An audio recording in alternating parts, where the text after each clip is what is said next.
Alright, folks, let's talk the Batman versus Superman. Now, this is a movie that is obviously one of the biggest releases, not only of 2016, but really one of the biggest releases ever. I mean, this movie, the budget is quickly approaching the most expensive ever.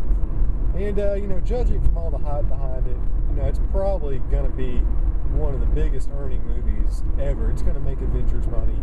It's going to make Star Wars, Avatar, Titanic money. It's going to be absolutely gigantic. So anyway, I think there's no denying that this movie is going to make a whole lot of money for Warner Brothers. But I think the bigger question is, will the movie itself actually be any good? And, looking at what we've seen so far, from the trailers and the teasers and interviews with Zack Snyder, and just kind of teasing out what information we can, I'm actually going to kind of lean towards the category that this film is going to be terrible. When I say terrible, I mean not just bad. I mean really just soul-crushingly awful. As in Joel Schumacher Batman bad. But this is not a blind assumption on my part. I actually have a couple of reasons for why I think this is the case. So I'll just quickly run these down, and I'll let you jump to your own conclusions about the ultimate outcome of the film. Okay, so reason number one why I think Dawn of Justice will be the dawn of crappiness. Number one, Zack Snyder has never actually made a good movie before. I mean, you can go back at his oeuvre. I mean, everything from Dawn of the Dead up to Man of Steel. I mean, the guy has yet to make a legitimately great film. I mean, there's been, mediocre at best. And the problem with Zack Snyder's style is the guy is all style, but no substance. He's basically Sam Raimi, but without the ability to do storytelling. And when you go back and you watch any Zack Snyder film, everything from Sucker Punch to Watchmen, I mean, the guy clearly has a cool aesthetic style. He can do visuals. The problem is he just can't do dialogue to save his own neck. And you see it throughout his films. I mean, 300. I mean, obviously, it's got some neat visuals, but the acting, the story, the scripting, the characters are so one-dimensional. There's no development.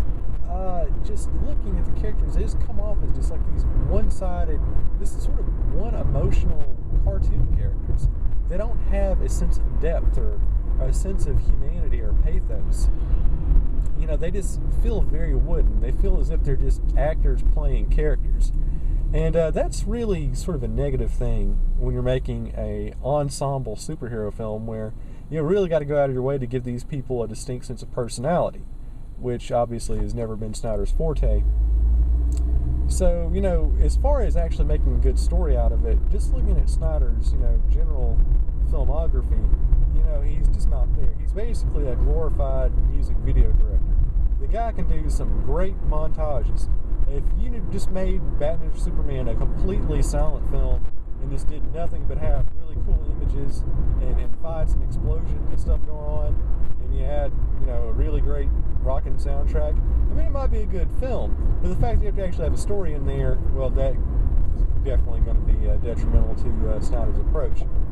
Okay, so reason number two why I think the film is going to collapse under its own weight is there's just so much stuff going on. Okay, the fact that you have Batman vs Superman going on at all, I think would probably be enough to net a 2.5 hour film by itself. Just how they end up, encountering each other would take, a good, hour and 20 minutes. But there's so much going on in the movie. It's not just introducing Batman. It's also introducing Batman and Wonder Woman and Aquaman and Lex Luthor and Doomsday and God knows what else. So you have all these characters who are going to be central for this gigantic, overarching, just expansive film universe. But you have to introduce all these people, which is going to take time. And going on to that, I mean, not just introduce them, since this is a superhero movie, you also have to explain their background. You have to explain their alter egos. And that eats up a lot of screen time. I mean, for this movie to really adequately, I think, introduce so many different characters, they have to be like 4.5 hours long. And obviously the studio's not going to give Zack Snyder that much time. If he did, he wouldn't really be able to do it. So basically what you're seeing here, and this is a huge, huge structural problem with the entire idea of Dawn of Justice, is that it's doing the inverse Avengers approach, where this is a gigantic crossover ensemble film which is designed to create a bunch of spin-off character-driven movies instead of the other way around, where you already had Iron Man and Captain America and Thor, so you don't need to really explain who these characters are in the big ensemble movie. But this time around, it's the exact opposite, where you're introducing them, then you explain their background later on in the movies. And to me, that just creates a complete cluster schmoz of just, ridiculousness and over-the-topness, and just really, you're not going to have enough time at all to really adequately do any of these characters, pun intended, justice. Third reason, in general terms, acting in superhero movies suck. And they suck because, for the most part, it's kind of hard to do a really great acting job when you're dressed up in pajamas and you're fighting a guy wearing a bunch of latex in front of a green screen. I mean, even if you're a world-class, thespian, if you're an Oscar-winning actor, if you're Shakespearean trained, I mean, when you're in that kind of environment, where you're in something that's that detached from your own humanity, you can see why even guys like Michael Caine can't really pull off, Academy Award-winning performances. And earlier this year, I did a video about why I think the superhero movie trend is about to derail, and the fact that it has a general lack of pathos, and none of the characters really come off as human, and all great art's about our weaknesses, and by nature, superhero films about power, and therefore they're not really come out as really connecting to the audience. So I've already done that. You can look it up on your own time.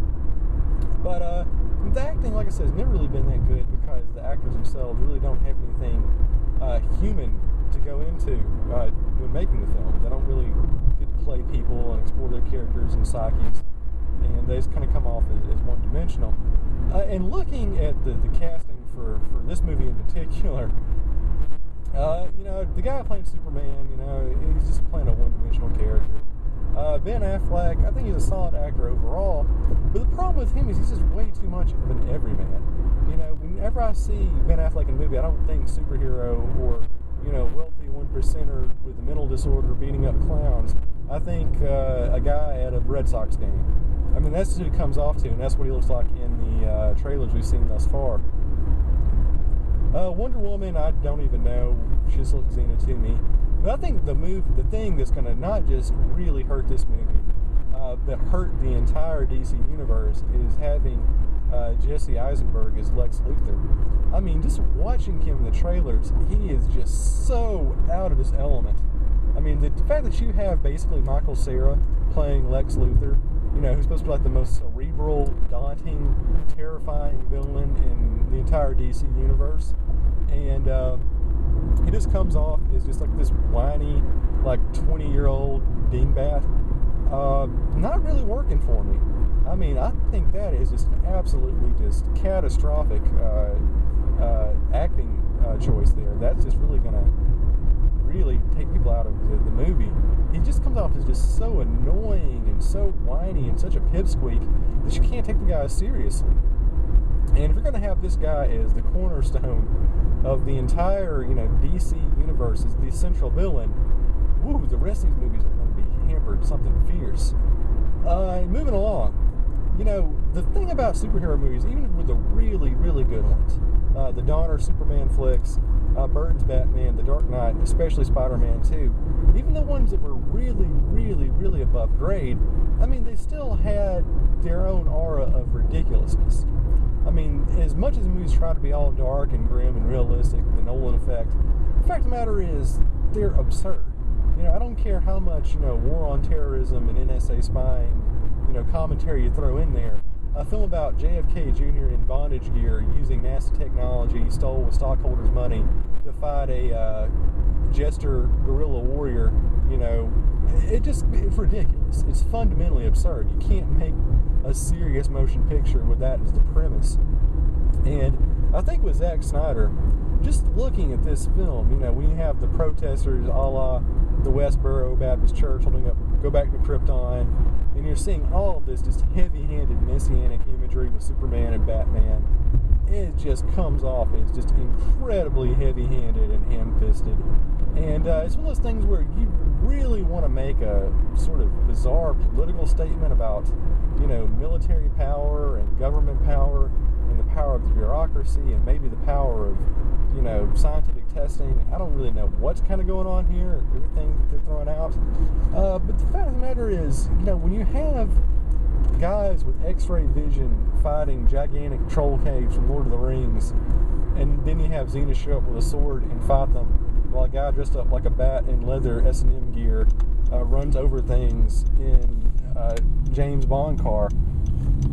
I mean, simply put, all these things, they don't add up to the proper social commentary that you're looking for, It's like, you can't do that. You're not making a legitimate commentary. It's just goofy.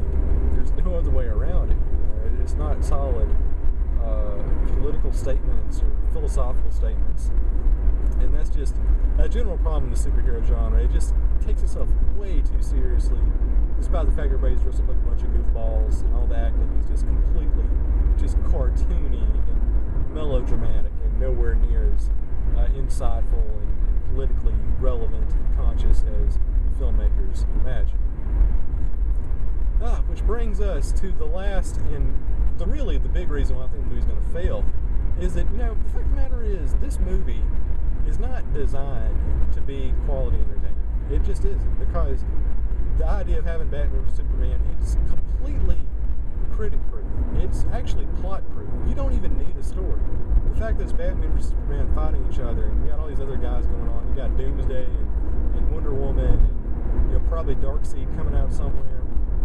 The fact that you have all this stuff going on, I mean, the movie's going to make $1 billion right off the bat. So who cares? Oh, pun intended there as well. So who cares if it's good? I mean, it doesn't have to be good. And I think Warner Brothers knows that you don't have to make a great movie. It's going to sell tickets regardless. And ultimately, the idea of the movie, the whole point of Batman vs Superman: Dawn of Justice is not to make an Oscar winner. It's not to make a really, really great genre film. It's to sell toys. It's to sell video games. It's to sell a whole bunch of merchandise. It's to create like 55 more movies like Marvel's doing and basically go out there and sell, because that's the whole point. I mean, this movie is basically a Trojan horse for more merchandise. And when that's the central bedrock of the film, that's the whole point for this movie's existing. It's basically an excuse to make board games and, lunchboxes and high-end collectibles. It's a complete, capitalist, endeavor. It's one of those things where there's really no other point to it. The kids are going to buy it, all the men children are going to buy it, all the guys who are like 40 and 50 who wanted to see this forever, they're going to go out and, buy the Mountain Dew flavored Superman stuff and, or Superman flavored Mountain Dew stuff, I apologize for that one, and buy all, the limited time collectibles. I mean, it's just complete, consumer compulsive collecting nonsense, and all the fans getting stirred up. And like I said, all these elements, Zack Snyder's never been a good movie before. There's just too much going on. The whole point is basically kind of use this as a launching pad to make a whole bunch of more movies, in turn to make a whole bunch of more merchandise, in turn to reap a whole bunch of more profits. That's the point of the movie. The end. Warner Brothers doesn't care about, fandom, doesn't care about any of these other things. They just want to make a whole bunch of money, and they will. And as far as us, I really don't have high hopes. It would be awesome if we got, The Dark Knight Returns, with Clint Eastwood playing Batman. That'd be terrific. But we're not going to get that. Instead, we're going to get this. We're going to get a PG-13 movie, which is going to be really great if you're under the age of 12. But if you pour about adult sensibilities, I hardly think you'll get anything out of it. But that's the point. It's supposed to infantilize us. It's supposed to put us in that juvenile mindset. And we'll go out and buy all the toys. We'll buy all the video games and all the merchandise and all the junk food with Superman and Batman and Wonder Woman's face on it. And Warner Brothers will make a whole bunch of money. That's pretty much the plot line of Batman vs Superman: money. So all that to say, all these things adding up, it's just not going to be a good movie. All these things are working against us, and come March 2016, you're going to have high hopes, you're going to buy tickets, you're going to be there on opening weekend, But I'm guaranteeing it. I'm calling it now. Mark this video, show it to your friends in a couple of months. This movie, without question, is going to be